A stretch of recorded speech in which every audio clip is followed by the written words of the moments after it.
transmitir. Para que lo hemos entendido. Ok.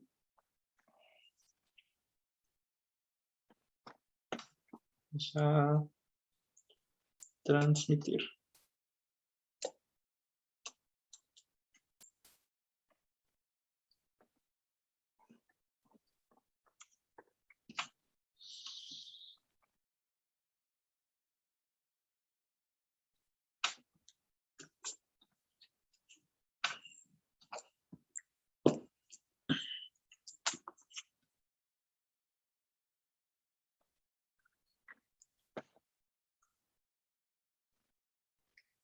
¿No? Muy bien. Bueno, pues ya estamos en vivo en este su espacio Sabiduría Atrévete a Pensar. Quiero agradecer al doctor Ángel Xolocotzi, que en medio de su agenda tan apretada, pues nos dio un espacio para brindarnos una conferencia magistral sobre Heidegger y el psicoanálisis. Pero antes de que el doctor Ángel comience, pues quiero leer una breve semblanza de quién es el doctor Ángel. Él es doctor en filosofía por la Albert Ludwig Universität de Friburgo, Alemania. Actualmente es profesor de tiempo completo de la Benemérita Universidad Autónoma de Puebla, donde también es el director de la Facultad de Filosofía. Es también forma parte del Sistema Nacional de Investigadores de México nivel 3. Ha participado en múltiples comités científicos como el de Heidegger Jarmusch. Actualmente es presidente de la Sociedad Iberoamericana de Estudios Heideggerianos, bueno, en su momento, y tiene en su haber más de 100 conferencias y ponencias. Cuenta con 3 traducciones de Heidegger, así como varios libros coordinados y muchos más de su autoría. Y pues les voy a dejar con el doctor Ángel con su conferencia Heidegger y el psicoanálisis. Gracias, doctor, por su espacio y bienvenido. Le escuchamos. Muchas gracias, pues, muchas gracias a Humberto y a todos los miembros de este diplomado por esta invitación. Lo que me comentan es que ya algunos de ustedes, si no es que la mayoría, está familiarizado con el texto de los seminarios de Solicón, al cual voy a hacer algunas referencias. Para hablar de Heidegger y el psicoanálisis, quizás sería muy complicado llevarlo a cabo en este tiempo determinado, pero pues trataré de abordar dos cuestiones importantes. Una es la idea de Dasein y la crítica a la subjetividad, donde me parece que hay un punto de encuentro en la crítica que hace el psicoanálisis, y otra, el carácter de articulación que Heidegger propone en diversos niveles, entre ellos precisamente el lenguaje, ¿no? Yo creo que esos dos elementos nos van a dar espacio para plantear una serie de cuestiones, y ya en la segunda parte abrimos el espacio para el diálogo, ¿no? Donde pueden salir otros asuntos. Hay muchísimos puntos que van a quedar fuera, evidentemente, en esta tematización. Y un primer punto que quisiera señalar es precisamente la relación de Heidegger con el psicoanálisis brevemente, ya que se trata de un aspecto que a mí me ha interesado desde hace muchos años. De hecho, mi tesis de licenciatura pues inició así, precisamente con este texto de los seminarios de Solicón, que comencé a traducir en 1994 aproximadamente, 94-95.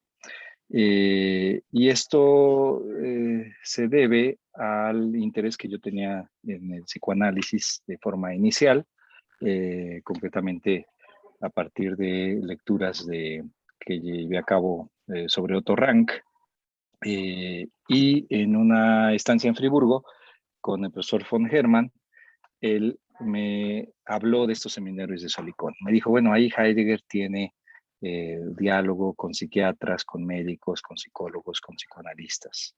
Revise esos seminarios. Entonces, los revisé en ese año, 93-94, y cuando ya tuve la oportunidad de concluir mi tesis de licenciatura, incorporé una parte de la traducción en ese momento, la segunda parte del texto, que son los diálogos entre Medard Voss y Martin Heidegger.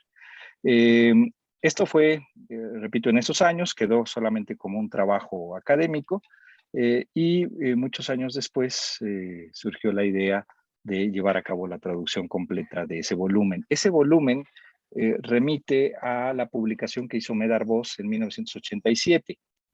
Y como ustedes saben, compila algunos protocolos. Se tiene la idea de que se llevaron a cabo 13 seminarios en donde Heidegger acudió con los alumnos y con aquellos que había congregado Medard Voss en su casa en Solikon, en un suburbio de Zúrich. Esto se llevó a cabo, como sabemos, de 1959 a 1970 aproximadamente. Se pueden contar alrededor de 13 seminarios. Hay una diferencia por ahí en un dato, pero se pueden contabilizar 13 seminarios. Se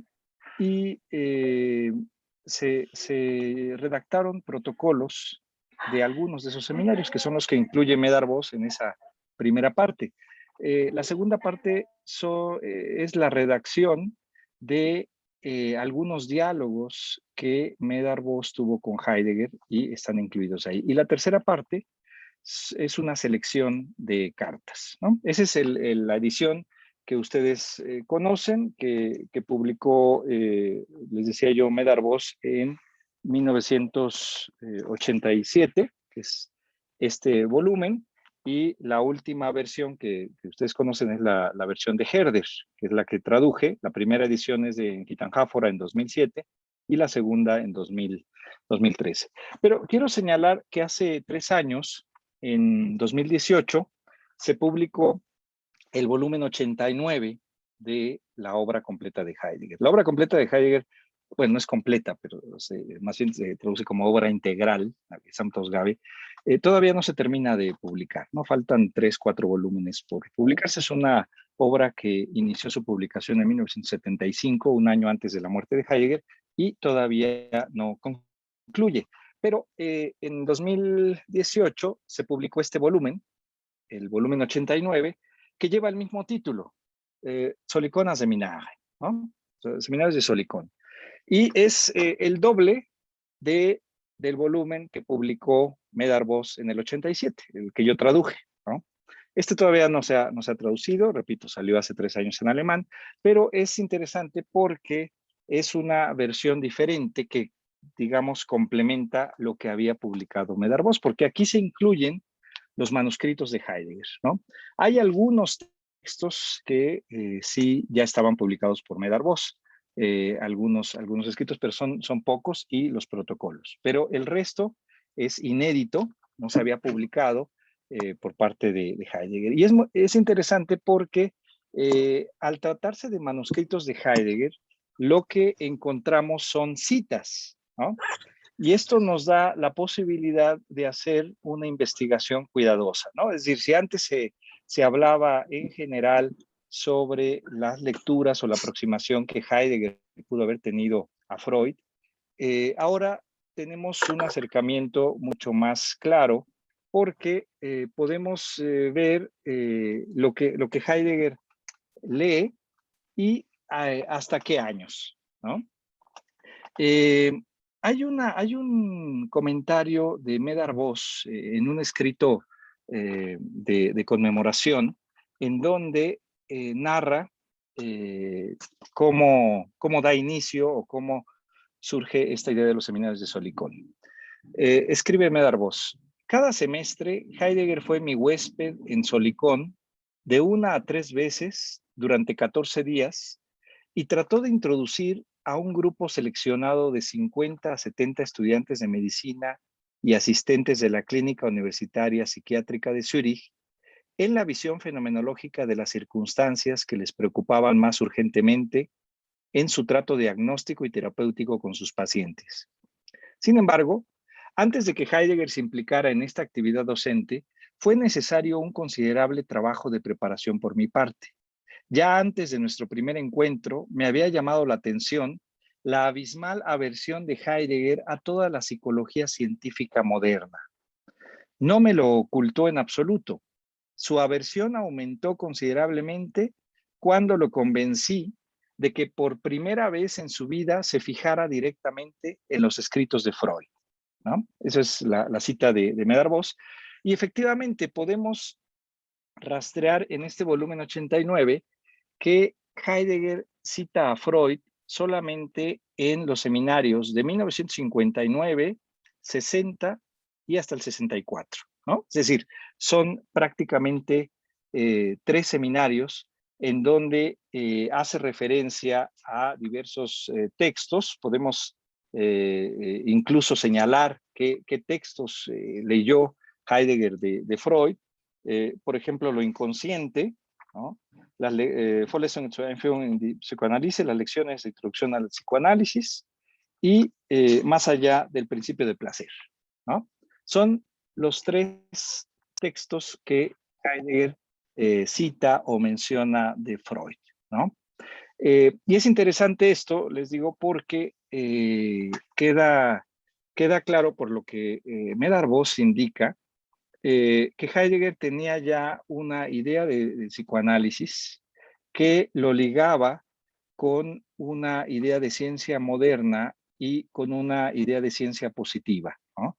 Incluso en los seminarios de Solicón, en diversos momentos, hace ese señalamiento, que algunas de las tematizaciones que él alcanza a ver por parte de Freud, por ejemplo, lo que tenga que ver con pulsión, él lo ubica desde un ámbito de la mecánica, ¿no? Entonces, hay una serie de planteamientos que el propio Heidegger tenía y que señalaban esta aversión a una lectura, digamos, mucho más dedicada y más cuidadosa de Freud, ¿no? Pero por lo menos sí tenemos esos elementos, es decir, que leyó esos textos hasta 1964, ese es el último seminario en donde queda documentado. En el resto del libro, en los protocolos, hay menciones esporádicas a Freud, pero más bien en términos conceptuales, pero ya no referencias a textos de forma directa. Y más bien las tematizaciones posteriores en los seminarios discuten otra serie de aspectos en donde Heidegger lleva a sus oyentes a problemáticas filosóficas. Si ustedes revisan los seminarios, se dan cuenta de ello. Es decir, comienza con la problematización del tiempo o del espacio y los lleva precisamente a ese ámbito. Y la última parte o los últimos seminarios ya tienen que ver con la propuesta de Medard Voss en términos de un análisis del Dasein, ¿no? Un análisis terapéutico del Dasein, que sería la propuesta de Medard Voss y de su escuela en términos de una concreción terapéutica a partir de lo que señala Heidegger y discuten con él. Ese es, digamos, un primer punto. El otro, un poco guiándome por las figuras que tienen que ver directamente con Heidegger por parte del psicoanálisis, sería Jacques Lacan. Es más conocida esa relación a partir de lo que ha trabajado Rudinesco, a partir de lo que señala Dominique Janicot, por ejemplo, y a partir de la recepción que Heidegger tiene en Francia, ¿no? Prácticamente se llevan a cabo 3 grandes recepciones de la filosofía de Heidegger en Francia. Una en los años 30 a partir de Manuel Levinas. Levinas estuvo con Husserl y con Heidegger en finales de los 20, principios de los 30, y es uno de los primeros que difunde tanto la obra de Husserl como la de Heidegger en Francia. Es un primer impulso, queda limitado, no se difunde de mayor forma, y posteriormente vienen 2 grandes impulsos para la filosofía, digamos, en ese momento, y prácticamente son las puertas que Heidegger tiene para otros ámbitos de difusión, ¿no? Es decir, prácticamente se da a conocer al mundo a partir del impulso que le dan los franceses. Y hay dos figuras importantes, Jean-Paul Sartre y Jean Beaufret. Jean-Paul Sartre en 1945, a partir de diversos escritos, a partir de diversos proyectos, la fundación de la revista L'État Moderne, por ejemplo, la conferencia que da sobre el humanismo es un existencialismo, etcétera, en donde incluye la figura problemática de Heidegger ya para ese momento, ¿no? Y sabemos que la figura problemática de Heidegger era su participación con el nacionalsocialismo, el haber sido rector de la Universidad de Friburgo del 33 al 34, etcétera, ¿no? Entonces hay toda una discusión que se abre y la interpretación de Sartre en términos de existencialismo, ¿no? Esa es quizás la difusión mayor que se da en ese momento de la obra de Heidegger.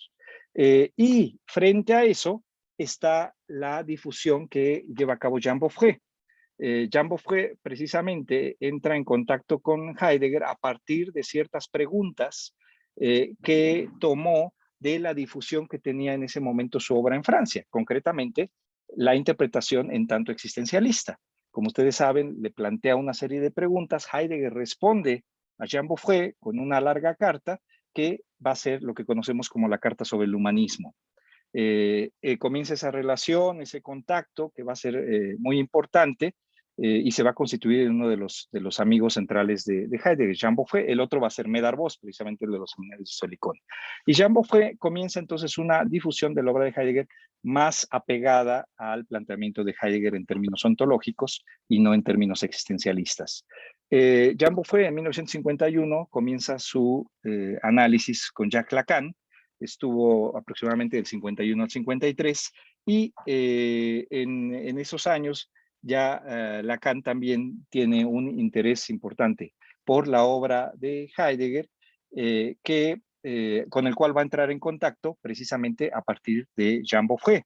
Como sabemos, el encuentro se da en 1955, primero en la cabaña de Heidegger en Tornberg y después en Francia en la primera visita que hace Heidegger a Francia y en donde visita precisamente a Jacques Lacan. Entonces, Lacan traduce algunos textos de Heidegger, por ejemplo, su texto sobre logos, que es de los años 50 también, varias versiones, 51, 54, etcétera. Hay todo un acercamiento de Lacan respecto de Heidegger y a través de la relación de muchos seguidores o discípulos indirectos de Heidegger, ¿no? Que ya para ese momento se llevaba a cabo esa difusión en Francia. Hay una relación también, digamos, complicada porque Heidegger no fue tampoco un lector de Lacan. Así, ya vimos este primer momento respecto de Freud, ¿no? Estamos hablando de los años 60. Poco antes había tenido ese encuentro con Lacan, repito, en 1955. La lectura de Freud fue en 1960 al 64 aproximadamente. Mantiene ese contacto con Lacan a través de Jean Beaufret.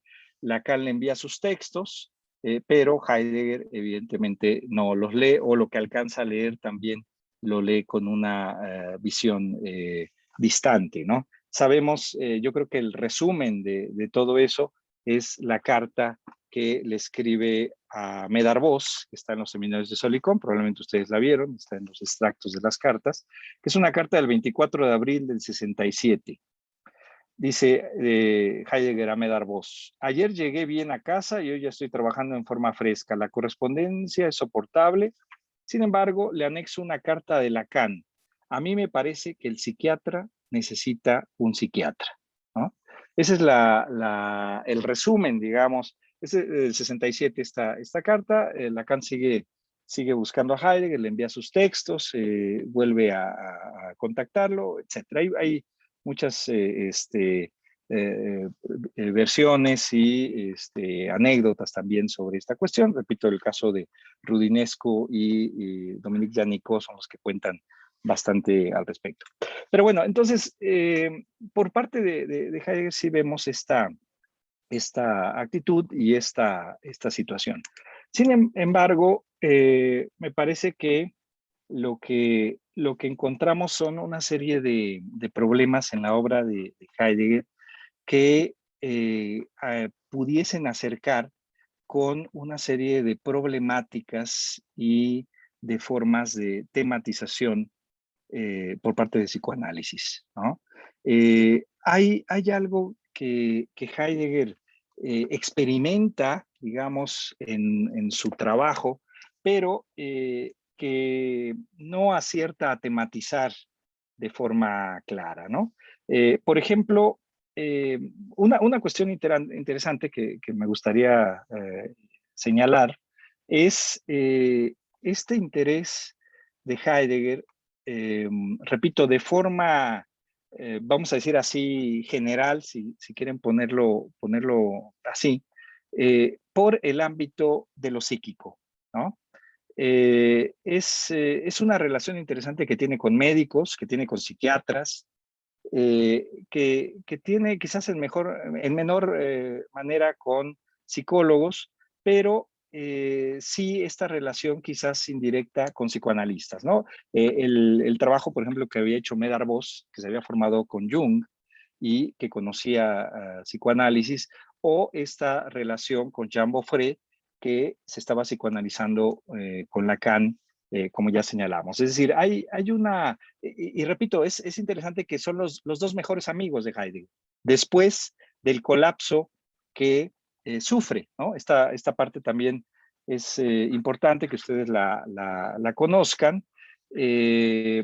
Digamos, este interés inicial juvenil, si queremos plantearlo así, de Heidegger por lo psíquico, y también las consecuencias de ese colapso en 1945-46.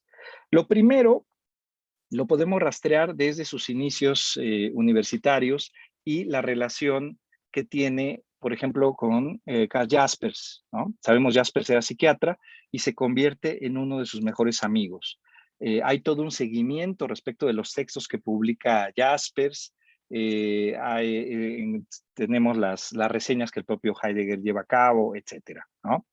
Y a la vez tenemos lo que él, decía yo, experimenta en su trabajo, ¿no? En su forma de trabajar y en su forma de escribir. Por ejemplo, hay una carta a su alumno Karl Levitt, es una carta de 1922. Él había conocido a Jaspers en 1920. Escribe Heidegger, no sostendré ninguna lección en invierno.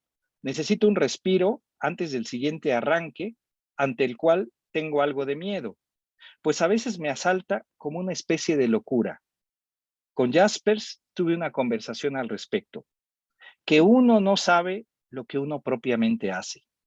Lo propiamente es lo otro, lo que por así decir le habla a uno por la cabeza desde atrás. ¿No? Ese es un fragmento que señala su experiencia. Y hay otra carta posterior de 1936 a su esposa Elfriede.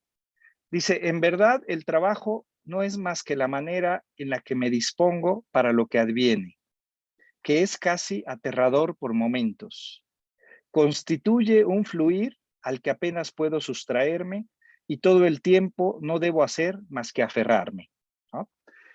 Son dos citas que quería mencionar que dejan ver la experiencia que Heidegger tenía en el trabajo filosófico, ¿no? Es decir, la relación con el ámbito de lo psíquico, su estrecha relación con Jaspers y el que hablara de todas estas cuestiones, que de una u otra manera me parece que también va a dar pie a esta relación con Jean Beaufret y con Medard Voss, que lo acercará, vamos a decir, a este ámbito de lo psíquico en general o a problematizar estas cuestiones.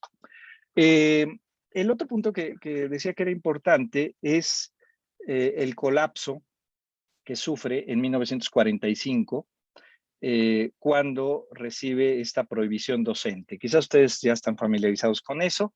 Precisamente al final de la Segunda Guerra Mundial, la Universidad de Friburgo, junto con el gobierno de ocupación francés, no saben qué hacer con algunos intelectuales y con algunos académicos. Entre ellos está Martin Heidegger, que para ese momento ya era el filósofo más conocido de Friburgo. Recordemos su texto central, Ser y Tiempo, se publica en 1927 y había tenido ya un impacto importante en el despliegue de la filosofía del siglo XX. En 1945 ya era un filósofo importante y no saben qué hacer con él. Piden recomendación a Jaspers, precisamente por esta relación que habían tenido, y Jaspers lo que sugiere es que dejen escribir a Heidegger, pero que le prohíban dar clases. Y efectivamente eso va a ocurrir. Heidegger va a dejar de dar clase y se va a reincorporar en 1951 ya con otro proceso que va a ser el proceso de jubilación.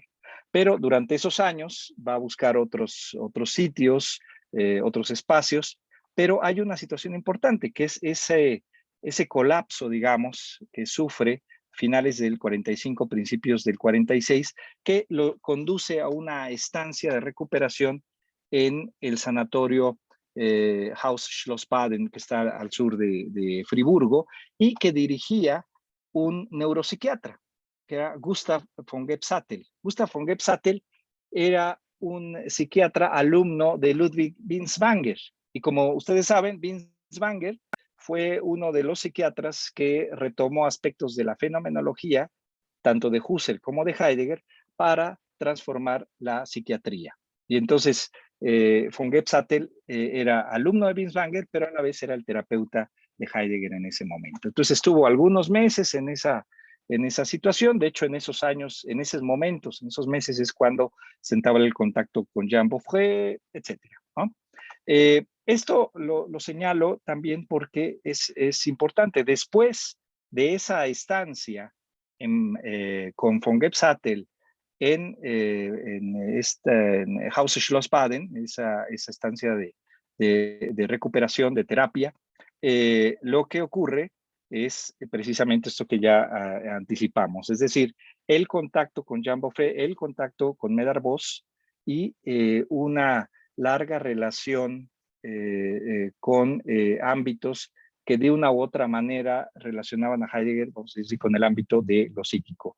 Lo menciono así en términos abiertos y generales, porque, repito, no hubo una relación directa en términos de psicoanálisis, sino solamente esto que acabo de señalar, es decir, las aproximaciones de Heidegger en los seminarios de Solikon y la relación con Lacan a través de Jean Beaufret, ¿no? Pero evidentemente es lo que trabaja Heidegger y lo que conoce y a partir de ahí expresa una serie de puntos. Entonces, esto yo creo que es importante tenerlo en cuenta para, digamos, no mezclar la situación. Es decir, lo que yo quiero señalar es que hay puntos desde la perspectiva de Heidegger, desde la propuesta filosófica de Heidegger, que me parece pueden coincidir con la discusión y con la crítica que se puede hacer desde el psicoanálisis, ¿no? No quizás en términos de, digamos, de ciertos objetivos concretos que pudiesen plantearse por el lado del psicoanálisis, pero sí me parece como a partir de ciertas bases que lo constituyen. Entonces, eso me parece que es importante señalar para poder abordar esto. Bien, decía yo que serían dos puntos que considero importantes, donde habría estas coincidencias. Pudiese haber muchos más, pero repito, en esta ocasión me limito a ello. La cuestión de Dasein, el Dasein y su crítica a la subjetividad y la cuestión de la articulación que conduce precisamente al carácter articulador del lenguaje. El primer punto podemos iniciar con esta oposición que Heidegger hace ya desde Ser y Tiempo, es decir, desde 1927, con la propuesta del Dasein, ¿no? Dasein como el ente que somos y que cuestiona la interpretación o las interpretaciones de la filosofía occidental de diversas maneras. Una de forma directa, que es tematizada de forma inmediata en Ser y Tiempo, y que tiene que ver con la subjetividad, ¿no? Es decir, el sujeto como esa interpretación del ente que somos, de la modernidad, y su determinación en tanto subjetividad, ¿no? Y esto lleva más atrás a una determinación de la propia filosofía y de su modo de hacer filosofía que Heidegger tematiza como metafísica, cuya característica central ve en una visión escindida, en donde se trata de pensar dos dimensiones que pudiesen ser resumidas en un concepto, ¿no? Que es precisamente el de animal racional. Entonces, la propuesta del Dasein, digamos, eh, se contrapone a estas dos posiciones. La posición general de la metafísica de pensar al ser humano como animal racional y el clímax, o lo que Heidegger ve como el clímax de este despliegue en la modernidad a partir de alcanzar la subjetividad del sujeto, ¿no? Frente a eso es que propone el término Dasein. El término Dasein lo podemos entender, el concepto Dasein, la idea de Dasein, lo podemos entender solamente a partir de su determinación ontológica, ¿no? Recuerden que lo que Heidegger propone es replantear la pregunta por el ser, o replantear la pregunta por el sentido del ser, que él indica es una pregunta que pudiese ser trivial, pero precisamente porque ha pasado o es considerada trivial, ha caído en el olvido, ¿no? Y no es una situación secundaria, porque finalmente remite a las formas de relacionarnos en el mundo, ¿no? A las formas de relacionarnos con las cosas. Por ejemplo, cuando él piensa después la época técnica contemporánea, pues claro que está pensando también estas posibilidades como la que tenemos actualmente. Es decir, el hecho de estar sin cercanía, en donde se pierde la cercanía a partir de esta dimensión técnica, en donde entonces ya no tenemos que ver con cosas que estén ahí presentes, ¿no? Sino lo que vemos es la experiencia de la nube, la experiencia de cosas que pueden ser jaladas, que pueden ser traídas a presencia, ¿no? Creo que todos tenemos esa experiencia de que si algo se nos olvidaba, se requería el papel o se requería el tal documento, pensamos en una identificación o un acta de nacimiento, etcétera, y no se podía hacer el trámite si no se tenía ese papel. Ahora bajamos de una nube la documentación, ¿no? Es decir, ¿a qué me refiero con esto? Que para Heidegger toda esta manera de relacionarnos con las cosas no es indiferente, ¿no? Sino que precisamente indica el carácter epocal en el que nos movemos. Por lo tanto, la pregunta de cómo nos relacionamos con las cosas y cómo nos relacionamos con nosotros no es indiferente. Y todo eso lo incluye en esta idea de replantear la pregunta por el ser.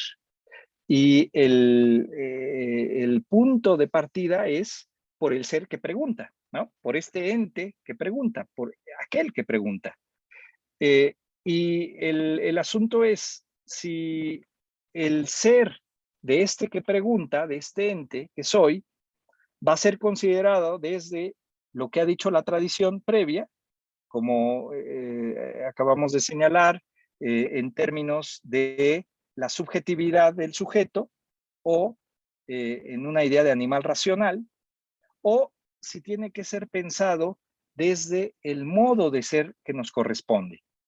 Y ahí es entonces en donde Heidegger llega a plantear que este ente que soy no es sujeto, ni siquiera no es un animal racional, sino que le da el nombre de Dasein, y mi estar siendo, en tanto Dasein, no es algo que esté ahí presente como cualquier otra cosa, sino que está determinado por un modo de ser propio que le llama existencia, ¿no? Entonces, para entender esta idea de Dasein, necesitamos entender lo que él nombra como existencia. En el término Dasein, este término lo tradujo José Gauss en la primera versión de Ser y Tiempo como ser ahí, y claro, sería una traducción correcta si no fuese por el hecho de que podemos confundirnos o interpretar ese ahí como una cuestión de localización, ¿no? Y que es pensado como ahí o aquí o allá, ¿no? Como una determinación espacial de ubicación. Y no es lo que Heidegger está pensando con el término de forma inmediata.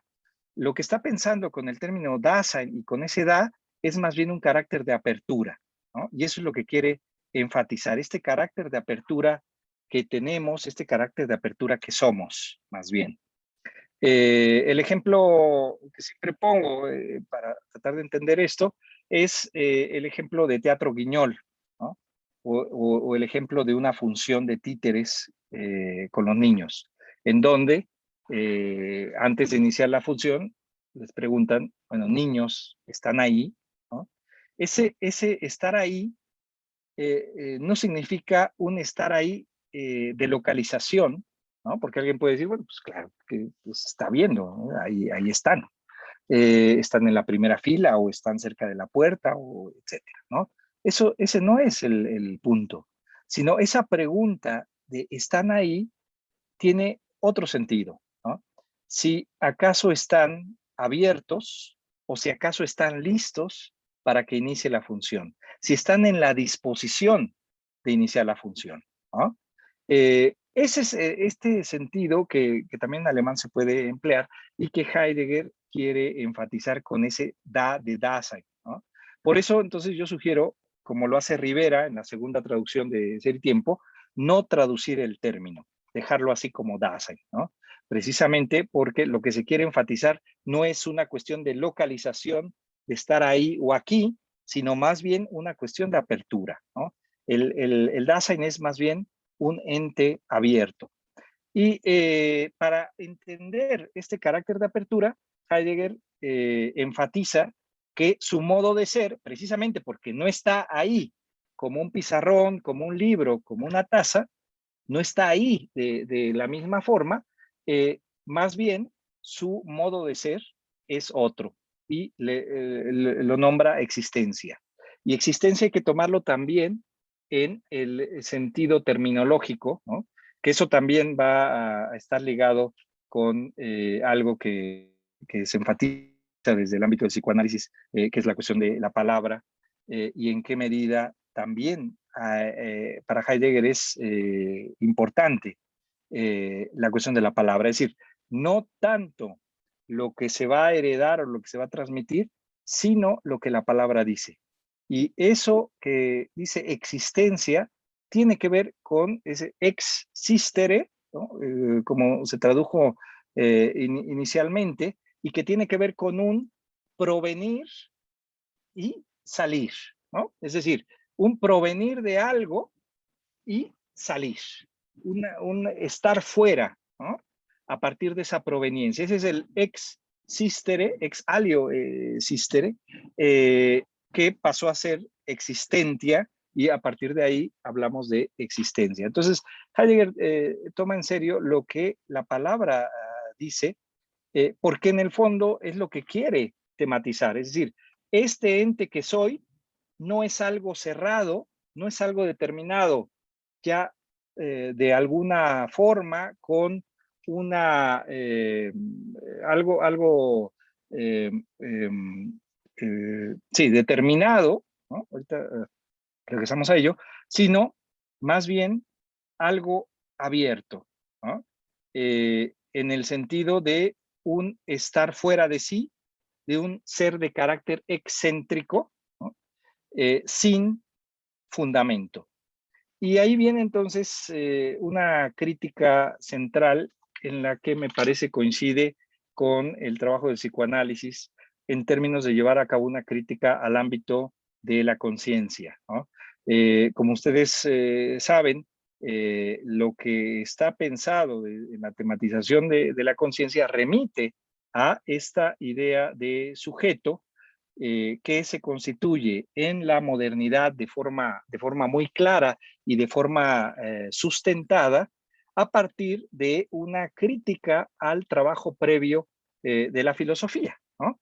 El término sujeto viene de subjectum, latín, y subjectum es el término con el que tradujo Cicerón el término hipokeimenon griego, ¿no?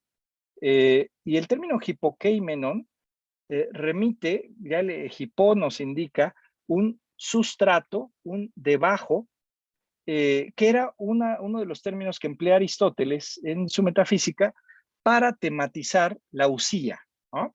Y ustedes pueden decir, bueno, pero ¿para qué toda esta cadenita terminológica? La usía es la forma en la que Aristóteles piensa que debe tematizarse la cuestión del ser y la cuestión de lo que es, ¿no? Así lo señala también en su metafísica, ¿no? Cuando viene la tematización de lo que es en tanto es, ¿no? En el libro cuarto, en el libro séptimo de la metafísica, dice, bueno, la pregunta por lo que es, la pregunta por el ente, debe llevarse a cabo en tanto pregunta por la usía, ¿no? Que va a ser la primerísima categoría. Y sabemos, la usía la emplea Aristóteles también como una palabra de uso cotidiano, de uso normal, que remitía a una propiedad, ¿no? Es importante por qué Aristóteles toma usía como palabra central, porque usía indicaba la forma en la que un ciudadano estaba unido a la polis, ¿no? Ustedes recuerdan, estamos hablando de ciudades-estado y estamos hablando de la responsabilidad con la polis, ¿no? Que no podía considerarse la responsabilidad de forma individual, sino precisamente en tanto política y por lo tanto en tanto participación en la polis. ¿Y qué era lo que nos garantizaba ese estar ligado a la polis? Bueno, precisamente la propiedad, ¿no? Y es lo que los griegos llamaban usía. Es decir, ¿y por qué la propiedad? Bueno, pues precisamente porque tenía un carácter inamovible, ¿no? Incluso nosotros usamos el término, ¿no? Cuando decimos inmueble, ¿no? Cuando hacemos referencia a una casa o a una vivienda en términos de un inmueble. Precisamente la usía es inmueble, no se mueve, y por eso garantizaba en cierta forma la relación estrecha del ciudadano con la polis. Entonces, para Aristóteles la usía es una cuestión crucial, ¿no? Determinaba esa relación, le daba sustento, digamos, ¿no? Y lo toma entonces como un término central filosófico, no para pensar solamente el ámbito ético-político, sino cualquier posibilidad, es decir, la posibilidad ontológica, ¿no? De entender las cosas del mundo. Es decir, las cosas tienen un sustento, tienen algo que subyace. Por eso la usía podría ser pensada como hipokeimenon, es decir, como la filosofía debe pensar aquello que subyace en las cosas. Bueno, eso es lo que se tradujo como subjectum, y eso que nos indicaba que todas las cosas tenían un subjectum, ¿no? Todas las cosas eran sujeto, digamos, ¿no? La taza, el libro, eh, este, la pluma, etcétera. ¿Qué es lo que hace la modernidad? Es decir, estamos hablando concretamente de Descartes, siglo XVII. Sabemos lo que él plantea es buscar un fundamento que nos dé la base para una renovación de la filosofía en términos ontológicos y en términos epistemológicos, ¿no? Que nos lleve realmente a saber lo que son las cosas y que no tengamos esa incertidumbre, ¿no? De si acaso estamos conociendo lo que son realmente. Y para eso sabemos en sus meditaciones, en el discurso del método y en los textos de Descartes, lo que plantea entonces es la posibilidad de llegar a ese fundamento. Y ese fundamento no va a ser otra cosa sino el cogito sum, el ego cogito. Es decir, ¿Cómo descubre Descartes que llega a eso? Bueno, porque dice, es el ámbito de certeza, ¿no? Si ustedes revisan las meditaciones, que por cierto lo recomiendo, es un texto de iniciación a la filosofía de primer orden, es de lo que más podemos recomendar cuando alguien dice, bueno, me interesan cuestiones filosóficas, bueno, lean a Platón y lean a Descartes, ¿no? Y de manera concreta sus meditaciones, ¿no? Lo trajeron como meditaciones metafísicas. Y en la primera y en la segunda meditación, lo que plantea Descartes es precisamente cómo llegar a ese fundamentum inconclusum. Y finalmente ese ámbito al que llega, al ámbito del pensar, es lo indubitable, ¿no? Ustedes recuerdan, duda de todo, pero de lo que no duda es precisamente del dudar mismo. Y el dudar es un modo del pensar, es un modo del cogitare. Y eso que descubre va a ser determinante y central para la filosofía posterior, porque lo que va a cambiar es que ese subjectum del que hablaba la filosofía griega y medieval ya no se le va a adjudicar a cualquier cosa, sino solamente a este ente, a esta cosa, a esta res cogitans, ¿no? Ahí yace precisamente una serie de posibilidades que van a diferenciar de los otros modos de ser, ¿no? El propio Descartes lo señala con ciertas pretensiones en la última parte del discurso del método, ¿no? Cuando dice, bueno, se trata de que el ser humano sea amo y poseedor de la naturaleza, ¿no? Es decir, y a partir de ahí comienza el posicionamiento del ser humano y el descubrimiento y la tematización de su carácter de sujeto, ¿no? En tanto subjetividad. Y a partir de ahí hablamos entonces de sujeto.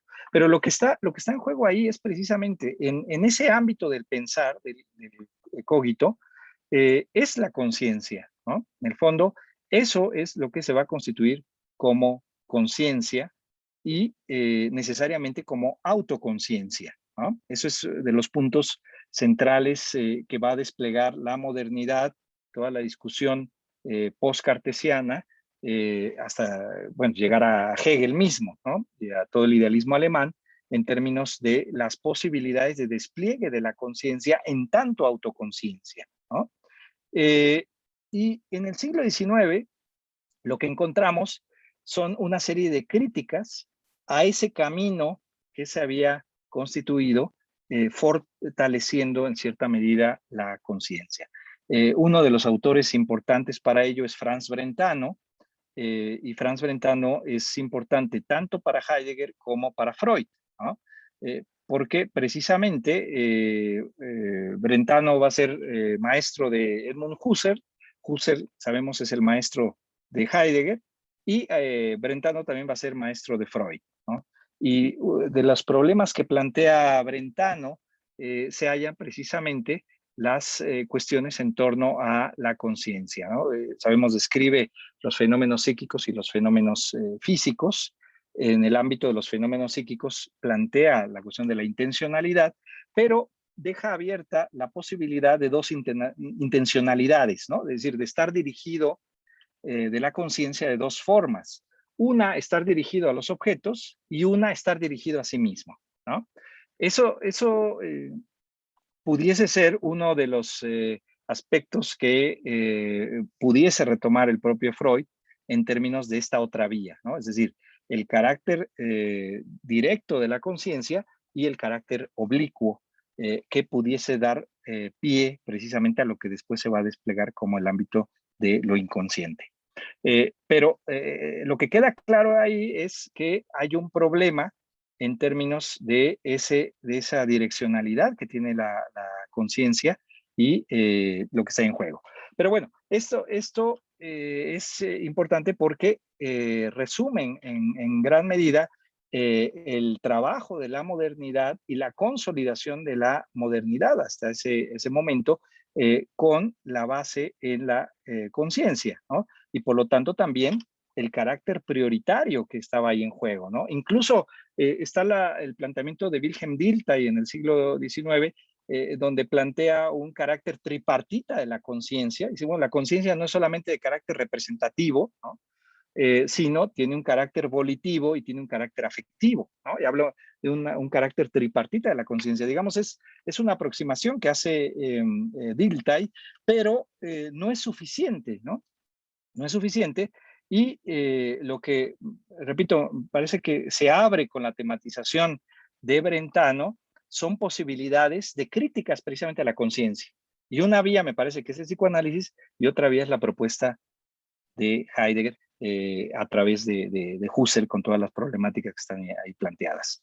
Lo que plantea entonces Heidegger es esta crítica a la subjetividad, al carácter, digamos, prioritario con lo que se interpreta al ser humano en tanto subjetividad del sujeto, con esta prioridad del ámbito de la representación, ¿no?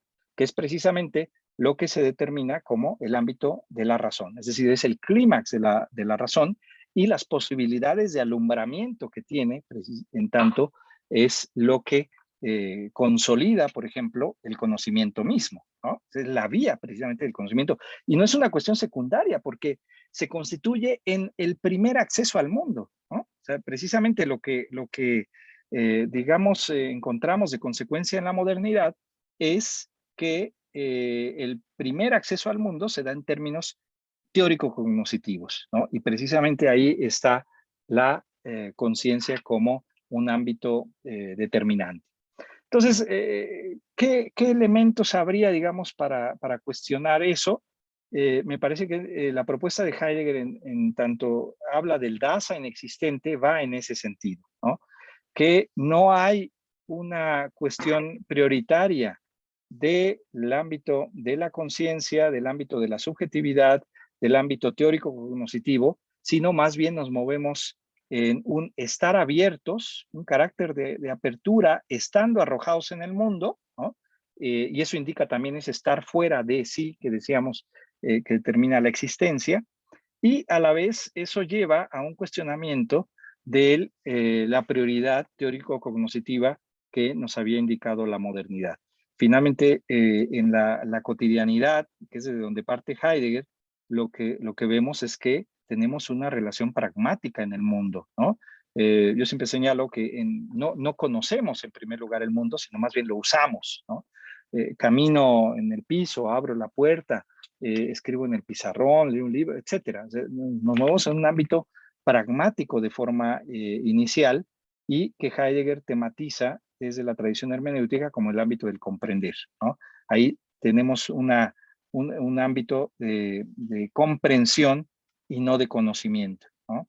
Eso me parece que es central para cuestionar ya este esquema. Entonces, ¿qué ocurre? Un poco para cerrar este primer punto, ¿qué ocurre ahí? Bueno, pues lo que encontramos es un desfase, ¿no? Entre aquello que había intentado consolidar la modernidad, ¿no? Que era, como ya, bueno, algunos intérpretes lo han visto, esta unión de saber y verdad, ¿no? Esta unión de saber y verdad que intenta proporcionar la modernidad, ¿no? A partir de esta estructura de la subjetividad, a partir del carácter cognoscente, ¿no? Respecto del mundo, pero respecto de uno mismo también, ¿no? Es decir, finalmente en estas posibilidades de autoconocimiento a partir de la conciencia misma bajo la luz de la razón, ¿no? Es decir, la verdad coincidiría en ese sentido con el ámbito del saber. Lo que Heidegger plantea con este señalamiento del Dasein existente, ¿no? Es que no hay tal coincidencia, ¿no? Que hay más bien un desfase entre eso que somos y eso que de alguna manera creemos que somos, ¿no? Porque finalmente esa creencia viene de un modo de interpretación ajena a nosotros mismos, ¿no? Que es precisamente una interpretación de la presencia, ¿no? Finalmente, al estar en el mundo, al estar inmersos en una historia, al estar en una tradición, al estar en una cultura, nos llega una serie de elementos a partir de los cuales nos interpretamos y no hay una tematización desde el modo propio de ser, ¿no? Y por eso ahí plantea no solo la filosofía, quizás hay otras vías, a mí me parece que una de ellas es el psicoanálisis, pero también el arte, ¿no? Como posibilidades de rompimiento con esas estructuras heredadas o con esas estructuras que de alguna manera plantean este empalme, ¿no? Organizado, en donde finalmente habría ya un sentido señalado, un sentido dispuesto, un sentido, digamos, de la vida, etcétera, ¿no? Lo que Hegel está planteando aquí es de suma radicalidad porque precisamente al estar arrojado, estamos sin haber solicitado existir, teniendo ya que ser, por lo tanto, también sin fundamento y sin una cuestión de un sentido preestablecido, ¿no? Se trata más bien, en una cercanía con lo que Nietzsche planteaba, de un carácter creador, ¿no? Un creador de sentido en esa medida, dar sentido, pero no a partir de una cuestión ya planteada. Entonces, se trata de, al hablar de existencia, de que Dasein existe, es un ente que está fuera de sí, que es excéntrico, ¿no? Que no hay un fundamento, ¿no? Sino somos mera relación de ser, ¿no? La forma en la que sabemos Heidegger expresa ese ser, relación de ser, le llama cuidado, ¿no? Lo nombra Sorge en alemán. Rivera lo traduce como cuidado, José Gauss había traducido como cura, más apegado al latín. Pero me parece que cuidado es un buen término porque señala precisamente eso. Es decir, no me es indiferente mi ser, me va mi ser en mi ser de alguna manera eh, y soy relación de ser en donde hay un desfase que me determina, ¿no? Digamos, si pudiéramos hablar de determinación, sería ese desfase constitutivo que se expresa temporalmente también, ¿no? Es decir, son muchas cuestiones que estarían ahí en juego, pero señalaría solamente esas dos. Es decir, lo que pudiese pensarse como esencia, aquello lo que la tradición filosófica nombraba esencia de las cosas, el qué de las cosas, Heidegger lo nombra aquí cuidado, ¿no? El cuidado en tanto el qué de este ente que somos que se resume en el hecho de ser mera relación de ser. Es decir, el qué no es un yo, una sustancia que esté ahí detrás, un alma, una conciencia, etcétera, todos los nombres que ha buscado la tradición filosófica como algo estable, como algo que se mantenga, sino es más bien de carácter temporal. Eso no lo hemos enfatizado, pero finalmente en esta tematización del ser, sabemos que Heidegger lo que busca es pensar al ser en tanto tiempo, ¿no? Por eso su libro principal se llama Ser y Tiempo. No como dos temas, sino con la posibilidad de pensar al ser en su dimensión temporal, pensar al ser en tanto tiempo. Por lo tanto, toda esta tematización que lleva a cabo de la existencia como mi modo de ser, necesariamente es de carácter temporal, ¿no? Y ahí vienen todos estos problemas, entonces, de cómo hablar de una posible identidad, ¿no? Si lo que está cuestionando es eso, ¿no? Está cuestionando la salida, digamos, tradicional de la metafísica occidental de plantear algo de carácter atemporal que nos dé identidad. Esas son las críticas centrales que está haciendo a una idea de yo o a una idea de conciencia que esté a la base, ¿no?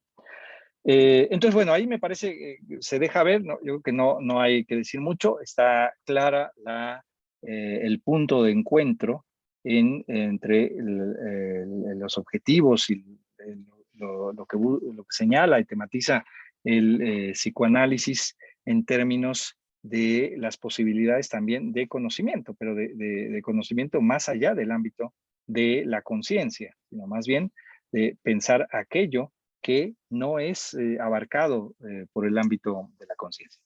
Y el otro punto que quería enfatizar así brevemente para que dejemos tiempo para preguntas es este punto precisamente de lo articulable, ¿no? De lo articulable, que me parece que también es un punto de encuentro y en donde intervienen múltiples conceptos.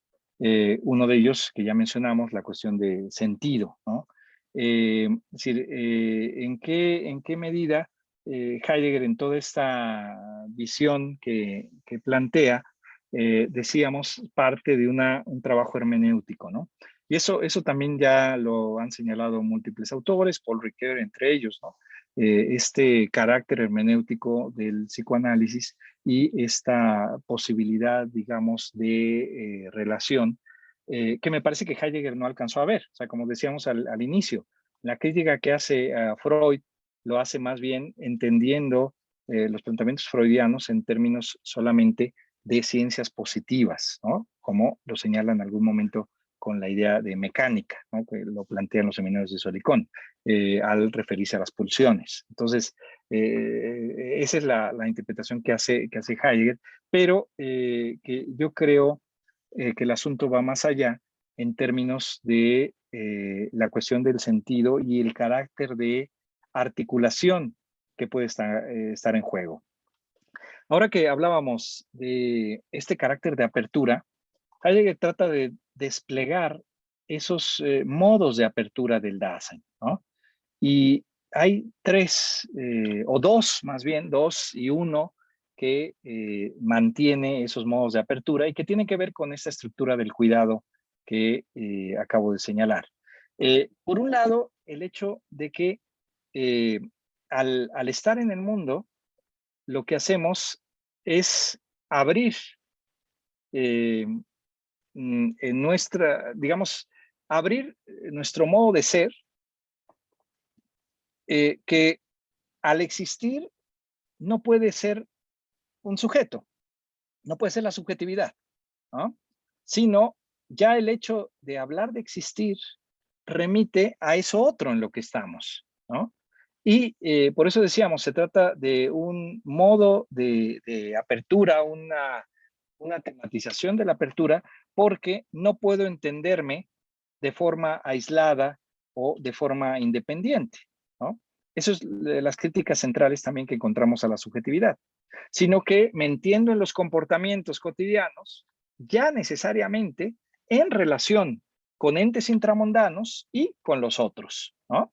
Aunque no necesariamente estén ahí, ¿no? Pero de forma indirecta, ¿no? Por ejemplo, eh, si pensamos, bueno, el librero que tengo a mis espaldas, que alguien lo hizo, ¿no? O si pensamos en la posibilidad de la soledad, ¿no? Si yo digo, estoy solo en mi casa, aquí en mi estudio, ¿no?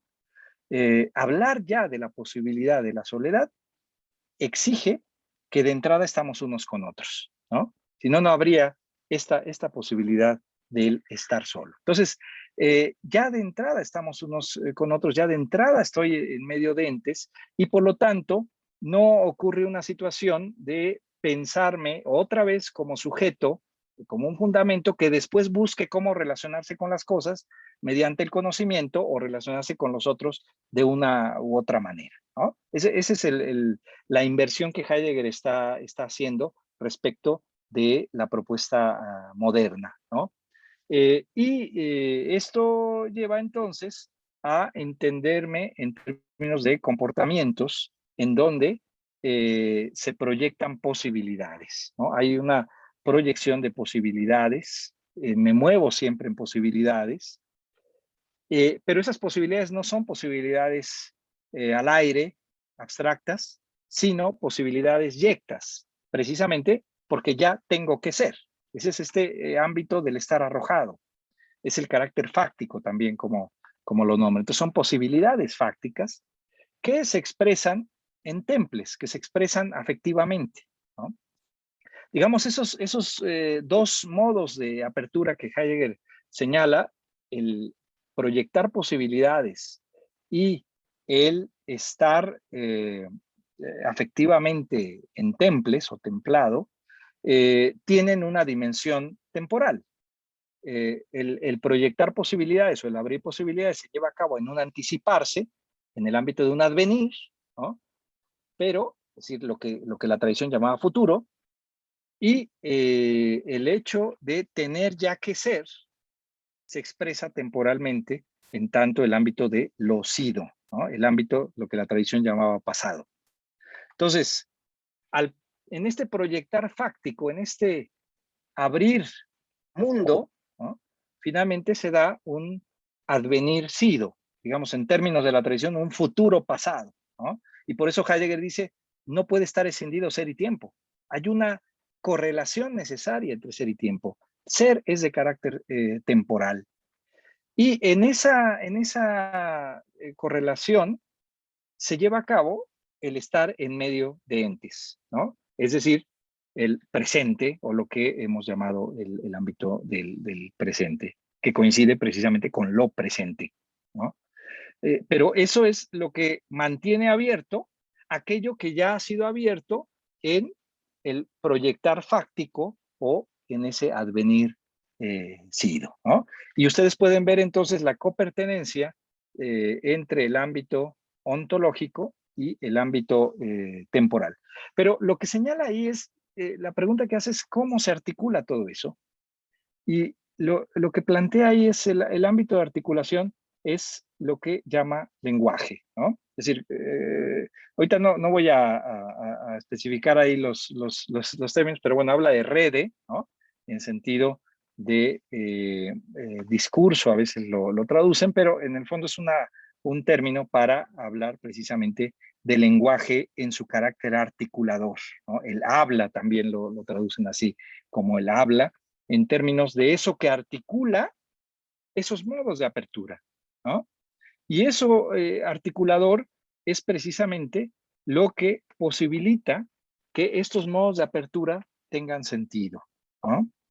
Eh, y esto para Heidegger va a ser importante porque lo que está cuestionando es una idea del lenguaje en términos meramente fonéticos o en términos de las funciones heredadas o atribuidas al lenguaje en términos de comunicación o en términos de información, etcétera, ¿no? Es algo que va a seguir después de Ser y Tiempo, que va a seguir tematizando y que me parece que esta determinación del carácter articulador del lenguaje es algo central o determinante, quizás no para Freud, pero sí para Lacan, ¿no? En cierta medida, precisamente por la posibilidad de pensar al inconsciente estructurado como lenguaje, ¿no? Es decir, no necesariamente que haya tenido estos impulsos de Heidegger, pero sí que hay una coincidencia, me parece, en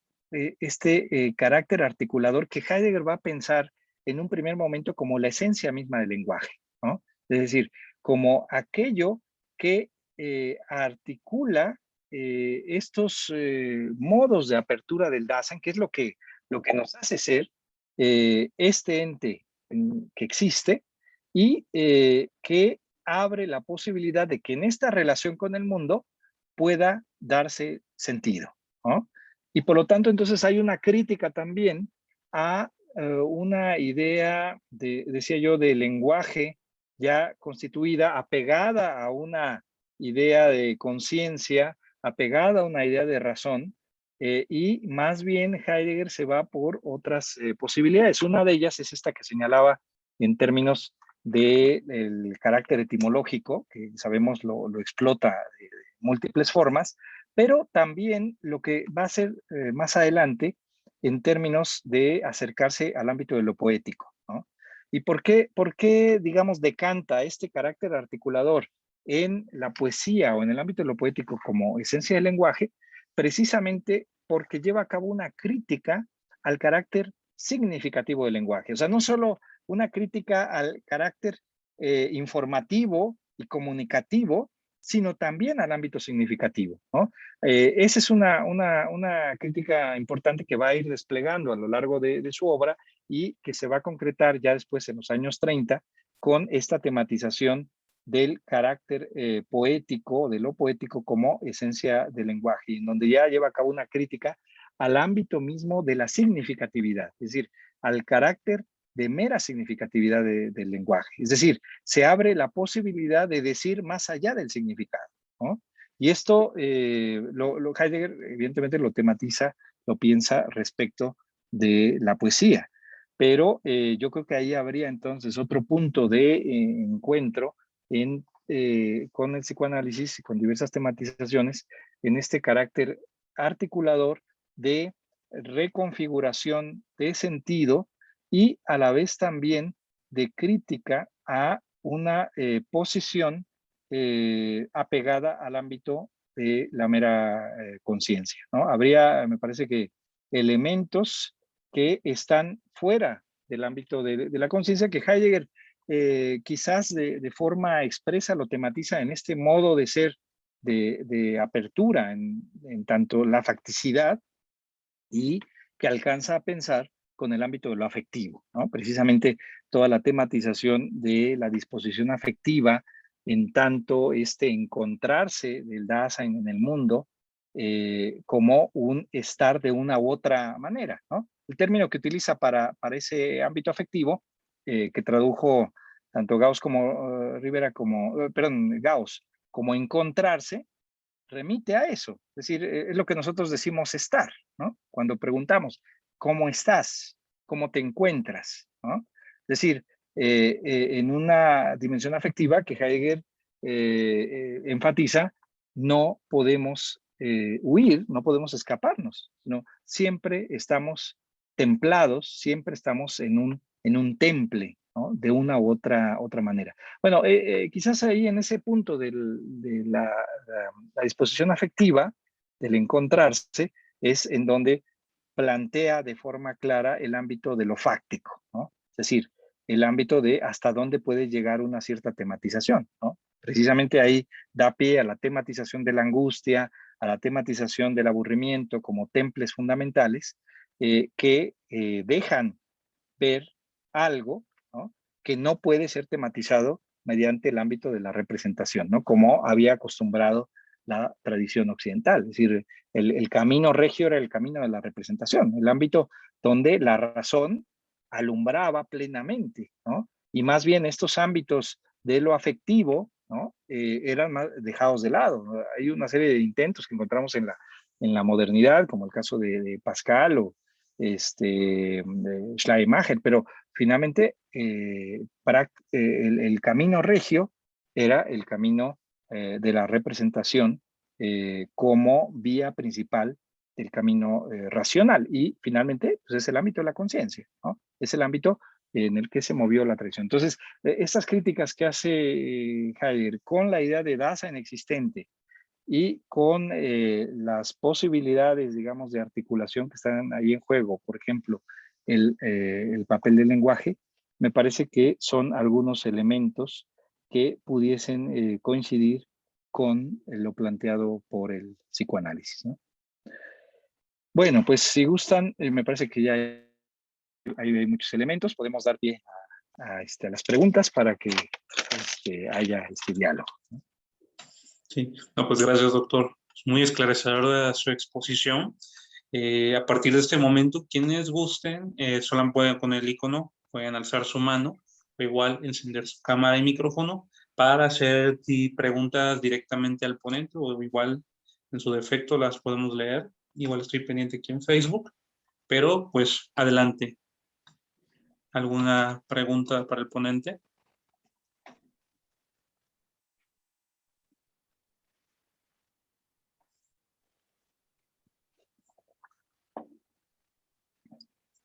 Quien guste.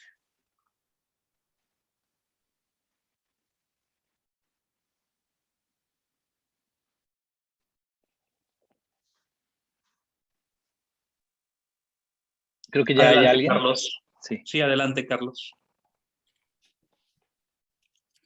Hola, buenas tardes, ¿Qué tardes tal? y noches. Primero agradecer la conferencia y la reflexión que nos presentó, me pareció extraordinaria. De otra parte, respecto a la pregunta, yo quisiera saber si usted ha explorado los vasos comunicantes que puede haber entre Heidegger y el psicoanálisis desde la concepción que se tiene del lenguaje como algo que no se reduce a ser denotación, ¿no? O el aspecto descriptivo que puede tener el lenguaje. Es decir, nombrar las cosas y en el hecho de nombrarlas, describirlas o un poco como decía Wittgenstein, ¿no? Hacer pinturas de las cosas, ¿no? Yo creo que eso es un punto de coincidencia que atraviesa cualquier relación, digamos, que se puede establecer entre Heidegger y el psicoanálisis respecto al lenguaje, ¿no? Pero no sé si usted lo ha trabajado y qué matices o qué diferencias podría identificar en el hecho de que Heidegger no reduzca el lenguaje a su función denotativa y que en el mismo sentido ni Freud ni Lacan, por mencionar a los más célebres e icónicos, también respecto al lenguaje no lo reducían a su función denotativa. Hay un exceso de sentido, pienso yo, que Heidegger identifica en el lenguaje y el psicoanálisis vía los distintos psicoanalistas también. No sé si usted lo ha trabajado, lo ha explorado y si es así, qué matices encuentra y cómo lo podría presentar. Gracias. Sí, muchas gracias. Sí, digamos, no lo he ligado así de forma directa con el psicoanálisis. A mí me interesan, hay varias líneas que me interesan de Heidegger, en parte por el impacto que ha tenido en otros autores, la filosofía del siglo XX y lo que va al XXI. Y entre ellas puede ser, o pueden ser algunos autores ligados con el psicoanálisis. Yo creo que lo que hace Heidegger es eso, abrir caminos, y en el ámbito del lenguaje me parece central la crítica que hace a una idea de lenguaje de forma inicial, como llamaba la tradición, en su carácter apofántico, ¿no? Es decir, lo que está alrededor de ser y tiempo, en gran parte es esta crítica inicial a un sentido apofántico que se va a ir desplegando hasta principios de los años 30, ¿no? Concretamente hasta 1934, más o menos, hay una serie de elecciones, 33, 34, y una serie de elecciones en donde es una crítica a la concepción gramatical, ¿no? Incluso dice, hay que llevar a cabo una Erschütterung, ¿no? Una conmoción de la representación gramatical del lenguaje, ¿no? Eso lo dice en una lección. Y en la siguiente, sí, hay que llevar a cabo una Erschütterung der Logik, ¿no? Es decir, una conmoción de la lógica, ¿no? Y claro, ¿a qué se está refiriendo con esto? Precisamente a esta interpretación de logos. Sabemos que logos es el lenguaje, también uno de los términos para hablar del lenguaje, pero en esta dimensión apofántica, es decir, en esta dimensión de mostrar, y en donde lo que se muestra es precisamente el ámbito de la verdad, ¿no? Sí, ¿en qué medida habría ahí se mantiene, digamos, de cierta forma, esta asociación que estábamos señalando hace un momento, ¿no? O esta rectitud de ciertas estructuras con el ámbito de la verdad, ¿no? Eso me parece que Heidegger lo critica, porque dice, no es así, hay un desfase, y este desfase se expresa en múltiples sentidos. Lo comienza a expresar Heidegger en múltiples sentidos, uno de ellos bajo la idea de la lucha, ¿no? Bajo la idea de la lucha, creo que el ámbito de esta tematización más conocido es el texto que tiene en los años 30, del origen de la obra de arte, ¿no? Pero claro, ahí lo que está pensando no es una obra de arte en términos de una pintura o una escultura solamente, sino está pensando también, digamos, la obra de arte en términos del decir, es decir, la obra de arte con las palabras, es decir, la poesía, ¿no? Poesía en sentido estrecho. Eh, ¿Y qué es lo que descubre? Bueno, que precisamente ahí no hay este empalme apofántico, ¿no? Sino que más bien, como en toda obra de arte, hay una lucha, es decir, una lucha entre algo que busca abrir, desocultar, y el ámbito del oculto, ¿no? Y que esto entonces también, con sus debidas diferencias, puede ser pensado como el ámbito de lo consciente, lo inconsciente, en el sentido de aquello oculto y aquello que puede ser desocultado. Pero Heidegger, claro, lo plantea en términos de esa lucha, en donde entonces el lenguaje no puede estar subordinado a otros principios o a otras determinaciones, otros objetivos, ¿no? Que ese es el problema que se da con cualquier asunto, cualquier cosa que no sea obra de arte, ¿no? O sea, por ejemplo, cuando piensa los colores o cuando piensa las formas, hay una subordinación a un principio que determina lo que las cosas deben ser. O sea, por ejemplo, la silla, pensamos en una silla, ¿no? Es decir, el material de la silla está subordinado a la forma precisamente y que sirven a una tarea, una función de carácter utilitario, ¿no? Entonces ahí la forma está subordinada a la determinación que se le da en el mundo en términos utilitarios. O lo mismo con los colores, ¿no? Es decir, en un aula, ¿no? Bueno, está pintado de forma clara, precisamente, el color para reflejar la luz y para que los alumnos puedan ver bien, etcétera, ¿no? O sea, hay también una subordinación del color a la función, ¿no? Y lo mismo pasa con las palabras. Lo mismo pasa con el lenguaje. Es decir, hay una subordinación, por ejemplo, al significado. Hay una subordinación a la información, a la comunicación, etcétera. Entonces, cuando Heidegger habla de esa lucha, en donde plantea ese desfase, digamos, entre, vamos a decir así, el contenido, pensando en la materia, ¿no? La materia de las cosas, y, digamos, la función, ¿no? En donde entonces la materia está subordinada a la función y ese carácter es lo que no deja que el contenido, digamos, aparezca como contenido, porque nada más aparece la función, ¿no? Entonces, en el caso del lenguaje, estaría el significado, por ejemplo, ¿no? Entonces, cuando Heidegger piensa este asunto de la lucha, lo que me parece que deja ver es precisamente ese desfase, ¿no?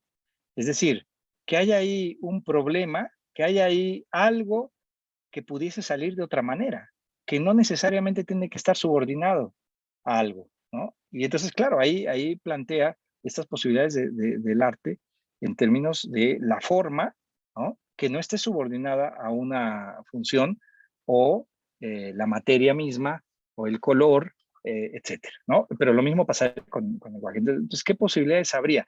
Y yo creo que hay, claro, él tematiza o enfatiza el ámbito de lo poético, pero hasta qué punto también pudiese ser la experiencia del lenguaje en términos, digamos, de aquello que de cierta manera lucha por salirse de la función.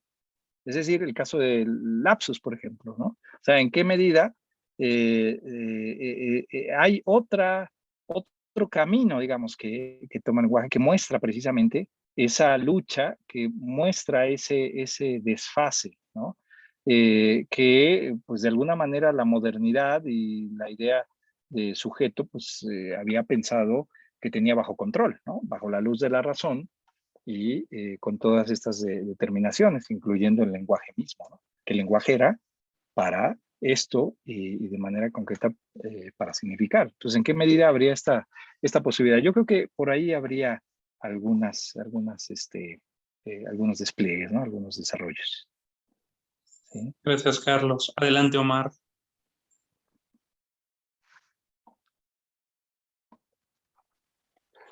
¿Qué tal? ¿Qué tal? Buenas tardes. Pues Hola, bueno. sí, pues muy esclarecedor siempre el mapa, doctor Xolocotzi, muchas gracias. Yo quisiera preguntar sobre esta referencia al concepto de lo inconsciente, volviendo de este exilio obligado, Heidegger en este texto de Was heißt denken, se refiere al concepto como uno de los niveles de la psicología. Es en varios otros momentos donde él, eh, en este mismo texto y en otros, pues de algún modo lee, escucha lo que está ahí en juego en el psicoanálisis, ¿no? Te referiste al final a este asunto de la hermenéutica. Hay una resistencia también luego entre psicoanálisis y hermenéutica en sentido, sobre todo en sentido eh, específico, muy técnico a veces, ¿no? Pero hay una Ujú. hermenéutica, ¿estarías tú de acuerdo? Esta sería mi primera pregunta. Hay una hermenéutica de sí al escucharse, ¿no? En este sentido amplio de la palabra, que ocurre en psicoanálisis. Yo creo que esta lectura de este concepto por Freud y por Dilthey y Heidegger, pues claro que es muy distinta, Ujú. pero hay una posibilidad, a mí me parece desde hace tiempo que es inevitable. En un sentido amplio, la palabra hermenéutica abarca algo que ocurre en psicoanálisis también, ¿no? Y Ujú. por otro Ujú. lado está este concepto de lo Sinnlichkeit, de lo que es sensiblemente perceptible y a la vez que puede quizá por lo mismo hacer sentido, eh, eh, y que justo se sustrae, ¿no? Esta traducción, no sé si sea no es la única, no sé si sea la más adecuada, pero este asunto de Entzug y Ereignis, ¿no? La sustracción que Ujú. acontece en las palabras que nos interpelan, Así que es. nos Ujú. suenan, resuenan, pero que Sí. también se puede dar una resistencia, ¿no? Ante esto sensible que pasa. Y me llama mucho la atención que Freud eh, priorice la escucha flotante del psicoanalista, la atención Ujú. Claro. sin registrar, por ejemplo, como Dilthey a principios del siglo XX, más bien finales del siglo XIX está tratando, ¿no? Esta Ujú. posibilidad de dejar. eh, Freud está como subrayando la posibilidad de escuchar ahí en vivo, y este en vivo, pues claro que no coincide con el concepto de vida que desde su formación como médico estaba combatiendo quizá ya en esos años, ¿no? Pero bueno, Ujú. estos dos, el asunto de lo sensible, bueno, no es una traducción suficiente, lo sé, pero eso sensible que nos hace sentido, ¿no? Sinnlichkeit, tú seguramente tienes un comentario más preciso que decir sobre este Ujú. concepto. Y en relación a este asunto de la escucha, eh, y bueno, ya, porque si no me voy a seguir y luego te escribo. Gracias. Gracias. Sí, sí, son muchas cosas que sí, no pudimos tematizar ahora, pero con estas preguntas da pie un poco a ello. Digamos, se puede rastrear un cierto interés de Heidegger, como decía al inicio, eh, digamos, aunque él se mantiene en el ámbito de la filosofía, sí busca como dar algunos elementos para el trabajo de otros. Por ejemplo, en el ámbito de la terapia, a mí me parece que sí, o sea, tuvo un interés peculiar. Hay intereses que tiene en términos de diálogos, por ejemplo, con artistas, con los físicos, ¿no? Con Heisenberg, con von Weizsäcker, etcétera. Pero en el caso del ámbito, digamos, lo terapéutico, sí intenta ayudar. O sea, el hecho de que haya mantenido estos seminarios Solicón, pues por lo menos 10 años, es una señal. Y con este volumen, el 89 que mencioné, queda claro que Hayek preparaba, ¿no? Es decir, aunque inicialmente las lecturas de Freud nada más se pueden rastrear en esos años, vamos a decir 3, 4 años, después ya se dedica como a problematizar, ¿no? Ya no menciona a Freud, ¿no? Pero bueno, por ejemplo, tú mencionas un texto que es 10 años antes, ¿no? Del más o menos 51, Was heißt denken? ahí, bueno, habría que ver qué tanta lectura tenía o qué tanto acercamiento, pero sí, de forma documentada, 10 años después, sí lo vemos en los Semillas de Silicón, en este volumen 89. Incluso están las citas, están las páginas que Heidegger revisó, ¿no? Por ejemplo, ese texto de lo inconsciente, ¿no? Entonces,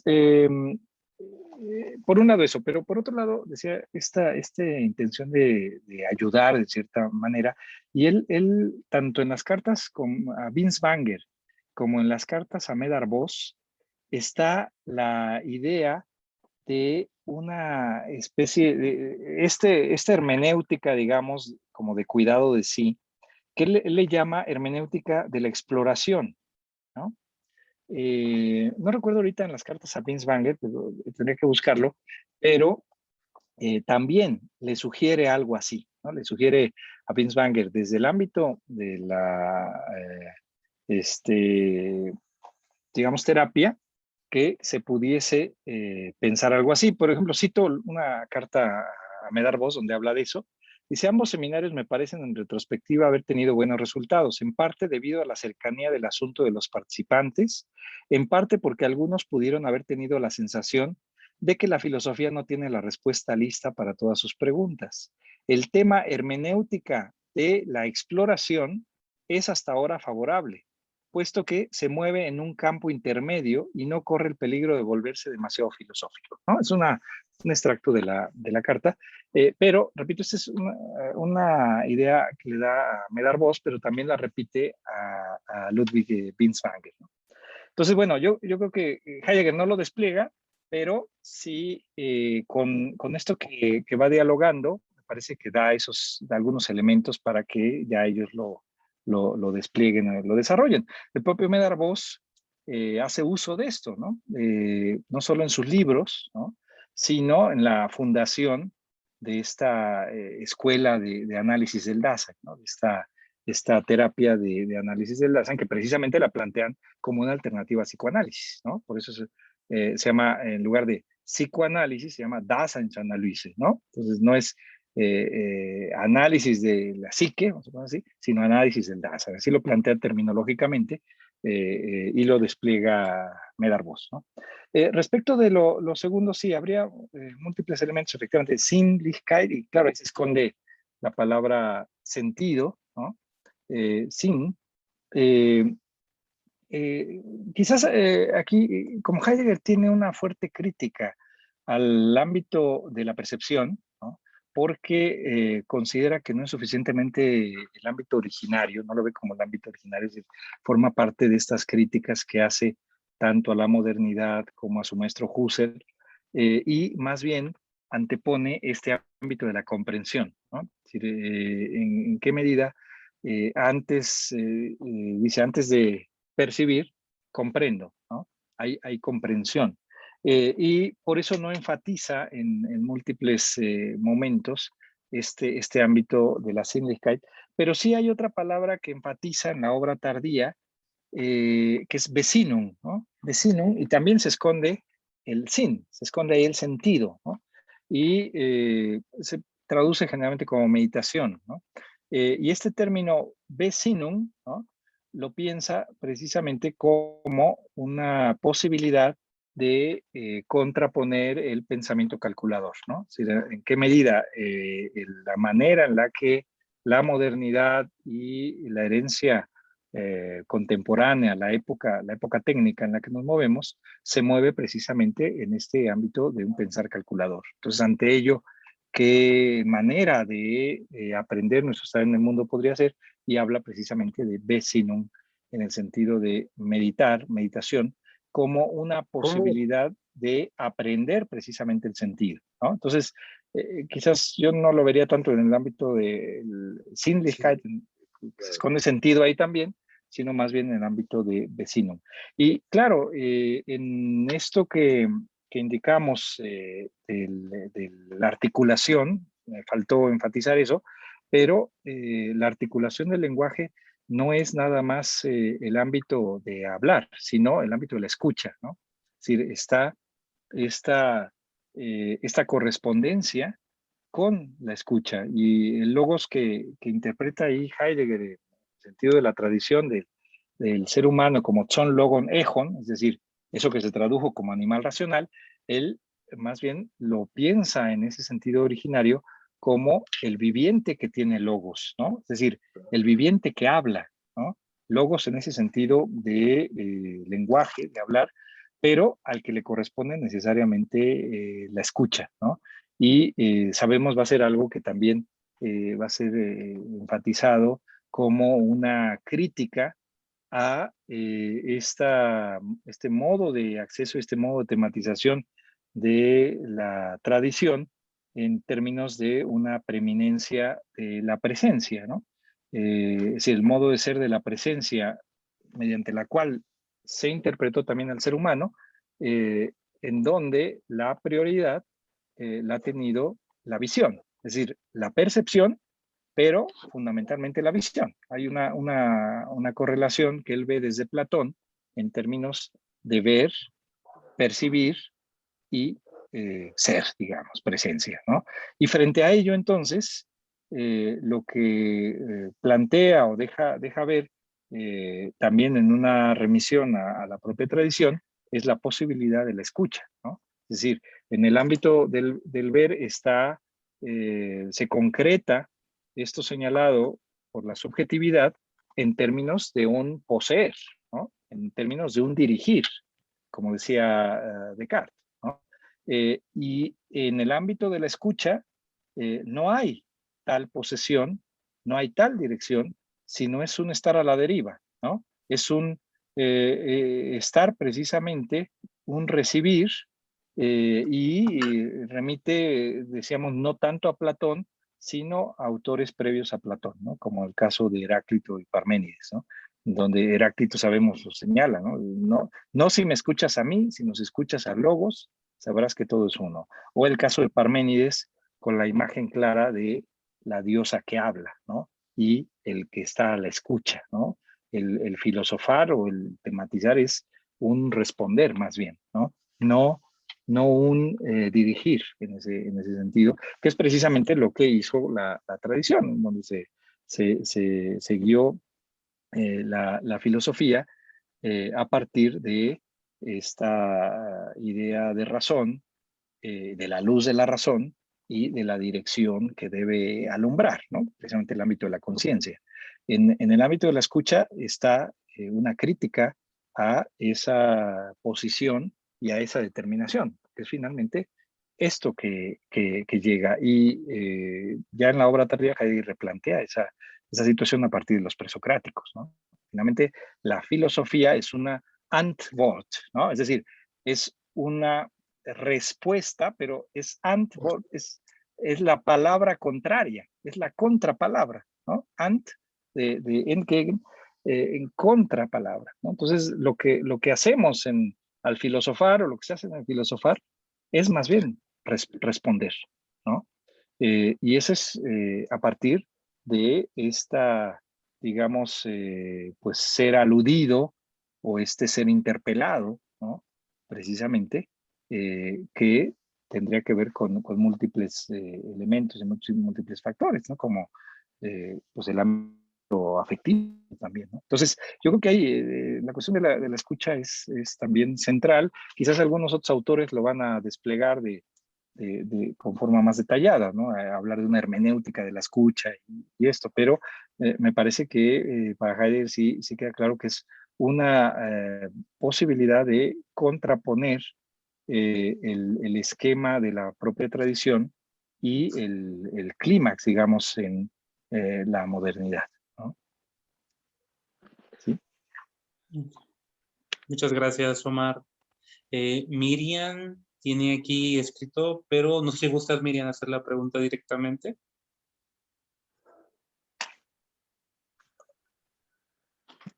No, si no, será el doctor.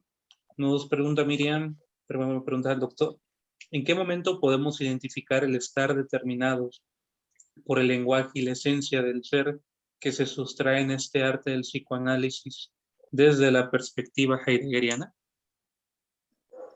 ¿En qué momento Podemos el estar determinados por el lenguaje. No me queda muy claro, no sé. Miriam, No, no sé si gustas no está por aclararnos ahí. brevemente. Sí, aquí está todavía, pero no sé si está disponible. Sí, disculpe, ¿sí me escucha? Sí.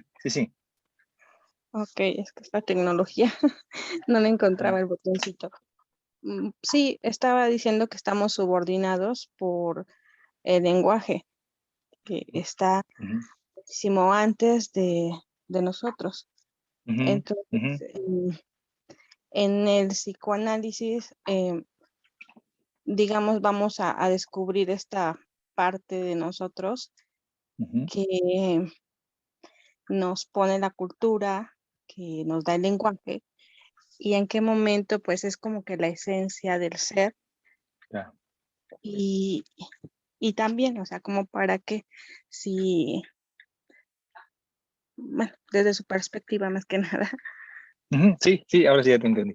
Sí, efectivamente, ese es el punto que me parece que de encuentro entre lo que está señalando Heidegger en esta crítica a la modernidad y al carácter, digamos, todopoderoso con el que se instituyó al ser humano y a sus determinaciones, ¿no? Yo creo que a partir de esta idea de conciencia y de la razón, hay una serie de elementos que se van desplegando, a pesar de que hay tematizaciones importantes en torno al lenguaje, en la modernidad, todo el trabajo que hace Hamann, que hace Herder, que hace von Humboldt, etcétera, pero yo creo que se mantiene en esta posibilidad y dominio de la razón y de la conciencia, de una otra manera.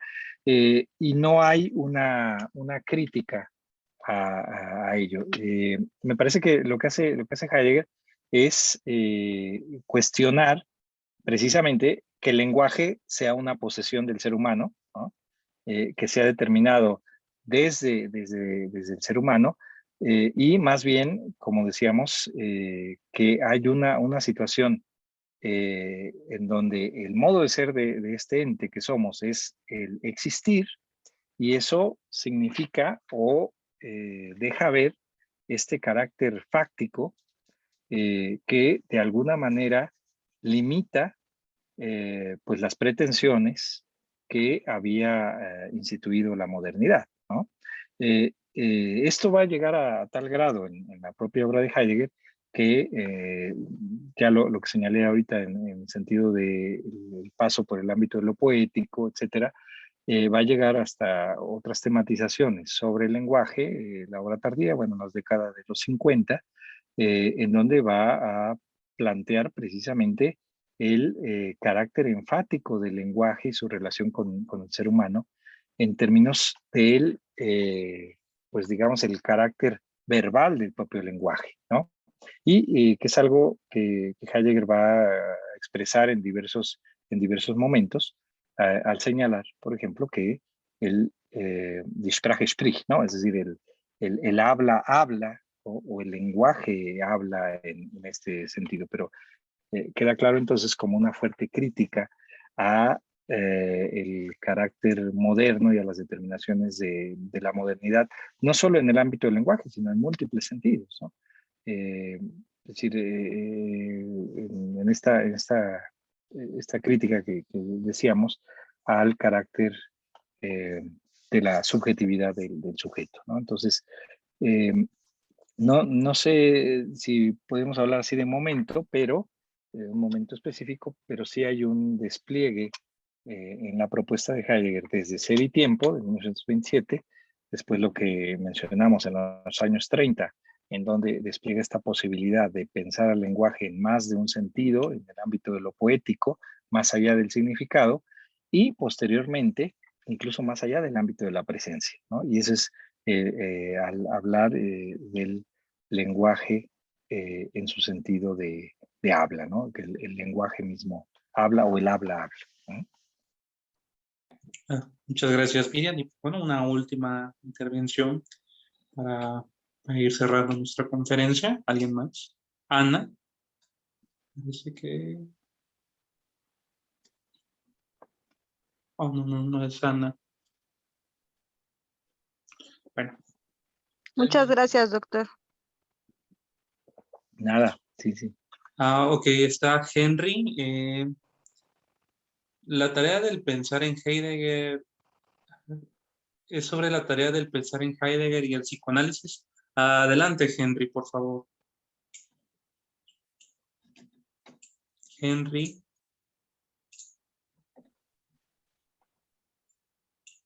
Henry. Es que solo dice la tarea del pensar en Heidegger y el El psicoanálisis. psicoanálisis.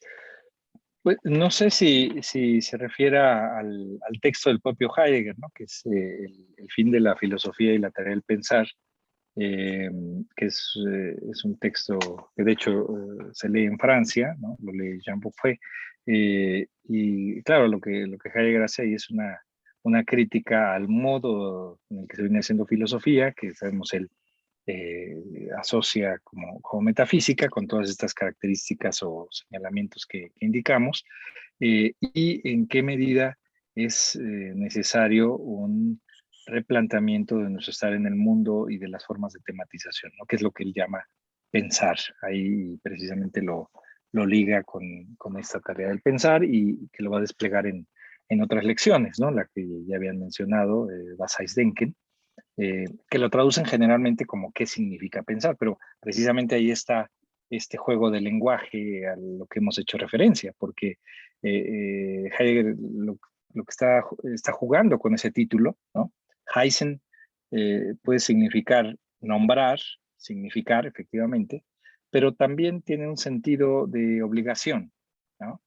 Y ese es el punto que me parece que quiere señalar en el título, porque si ustedes revisan, claro, ven el título y más en la traducción, o sea, se puede entender lo mismo en alemán, ¿eh? Pero Was heißt denken?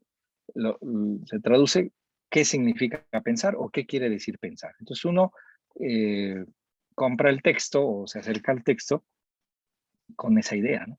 Que por fin alguien nos va a decir qué quiere decir pensar, ¿no? Como la tarea que nos han dejado toda la vida y alguien por fin ya nos va a dar la respuesta, ¿no? Y cuando ustedes leen el texto, que es una lección del 51-52, lo que descubren es que Heidegger repite una y otra vez que lo que debe ser pensado es aquello que no ha sido pensado. Lo que se debe pensar es precisamente lo impensado, ¿no? Entonces, se trata de qué es lo que debe ser pensado, ¿no? Was heißt denken es qué es lo que debe ser pensado, no qué significa pensar, ¿no? Ese, por ejemplo, es un claro ejemplo de cómo Heidegger juega el mismo con el lenguaje, y que claro, el primer sentido es ese, ¿no? Pero el otro sentido que quiere indicar es precisamente eso, y esa es la tarea del pensar, ¿no? La tarea del pensar es aquello que no ha sido pensado, pero que no puede ser pensado, ¿no? Precisamente el pensar no puede desplegarse en el modo de la calculabilidad, ¿no? Sino que tendría que abrirse de otra manera, ¿no? Y eso me parece que es el intento de toda su obra. Todavía no se termina de publicar, decíamos, faltan como 3 o 4 volúmenes de la obra integral, que es una cosa inmensa, pero en donde me parece que hay algunos guiños, como él dice, hay algunas señales, ¿no? Okay. Bueno, pues de antemano, muchas gracias, doctor, por su colaboración con esta conferencia. Esperamos no sea la última vez, de verdad que vamos a estar igual al pendiente de las publicaciones del doctor. Y pues yo la verdad sí les sugiero, yo acabo de terminar esta semana de leer la crónica que hizo el doctor sobre Heidegger, una crónica de Ser y Tiempo, que me parecen estos aspectos muy puntuales, a veces el hate con el mismo Heidegger, el psicoanálisis, que de por sí el psicoanálisis es muy odiado, y pones a un Heidegger, es como una bomba atómica, pero que pues gracias, doctor, por esclarecernos, y pues esperamos que de verdad no sea la última vez, y pues aquí tienen su casa en Sabiduría, Atrévete a Pensar, y le mandamos un saludo igual de parte de todo el diplomado de psicoanálisis. No, muchas gracias por la invitación y pues ánimo y suerte en sus reflexiones. Muchas gracias a todos. Bueno, hasta luego. Muchas gracias. Sale, doctor. Gracias. Bye, bye. Ya acabo de tener la transmisión y